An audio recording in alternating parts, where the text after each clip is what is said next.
প্রচার শেষ। 20 নভেম্বর ভোটের জন্য প্রস্তুত মহারাষ্ট্র। শিবসেনা, কংগ্রেস, শরদ পাওয়ার গোষ্ঠীর মহাবিকাশ আঘাড়ি বনাম বিজেপি, একনাথ অজিত পাওয়ারের মহায়ুতি।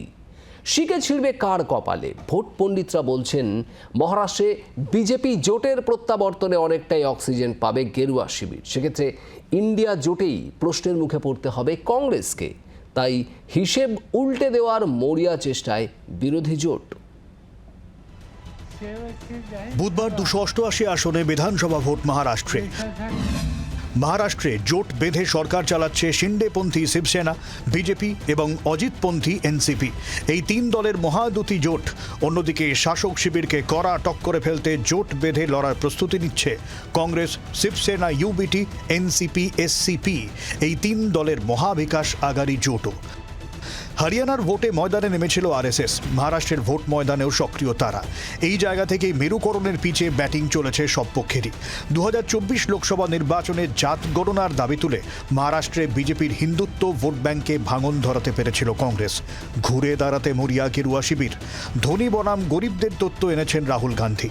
মুম্বাইয়ের ধারাবি প্রকল্প আদানিকে পাইয়ে দেওয়ার মতো একাধিক ইস্যু সামনে এনেছেন তিনি।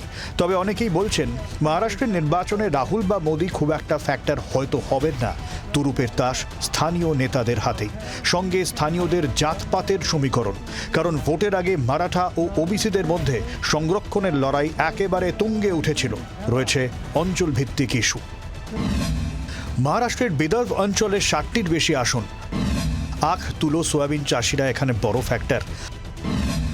আজও এই বিদর্ভ এলাকা অনুন্নতি থেকে গিয়েছে।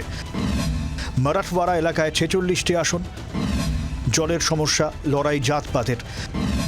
দলিত, মারাঠা, মুসলিম ভোট মারাঠওয়াড়ার বড়সড় ফ্যাক্টর। উত্তর মহারাষ্ট্রে আবার ফ্যাক্টর পেঁয়াজের দাম।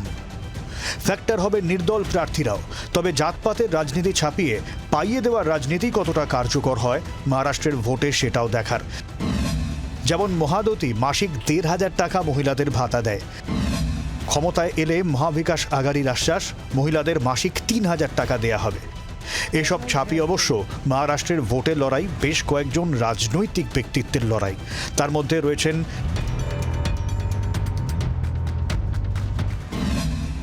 শরদ পাওয়ার, অজিত পাওয়ার, উদ্ধব ঠাকরে,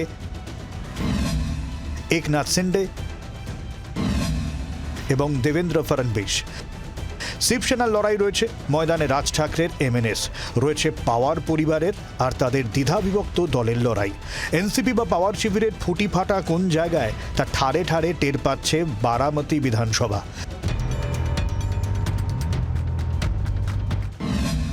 শরদ পাওয়ারের হাত ছেড়ে বিজেপিতে যোগ দেন অজিত পাওয়ার।